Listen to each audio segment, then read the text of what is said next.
So far na pag-uusapan ho natin yung mga nabanggit niyo sa SONA. Punta ako dun sa hindi niyo nabanggit. Oo. May mga lawmakers po and advocacy groups who have been urging stricter regulation or even a total ban on online gambling platforms. Yes. Andyan ho yung issue ng addiction, financial ruin among the vulnerable sector. Why was the issue of online gambling not included in your SONA? Because we still have to form the policy on what we are going to do about online gambling. And to this end, I have already started to organize a, to convene a conference of those who are all the stakeholders.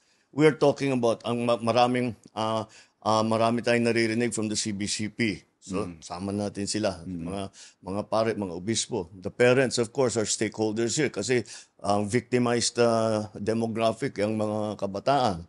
Tapos, well, we have to talk to the people who will, if kung magre-regulate tayo, who will be doing the regulation. The first effect of banning it fully is to put it underground.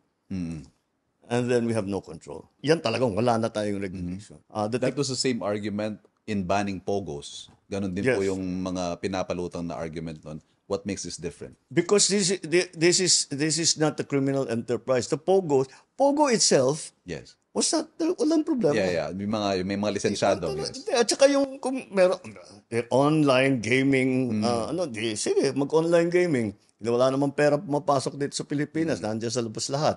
Okay, so no problem. Sinabayan ba naman ng human trafficking, ng credit card scam, kung ano-ano na nangyayari, 'di ba? Prostitution. Yun ang naging problema. Yun ang naging problema, the illegal part of it. Which I'm glad you asked that question because it brings us to the same situation with online gambling in general. Because we have with online gambling in general, what is the problem we're trying to solve?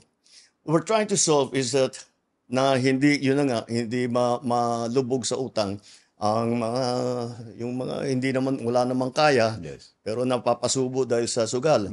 Mga bata na natututo magsugal. Let's focus on that. Paano natin patitigilin yan? These are the things that we're going to examine, and we will come up with a plan to make sure that we address the problem. The problem is not online gambling. The problem are the social effects on our children and those who are addicted to gambling.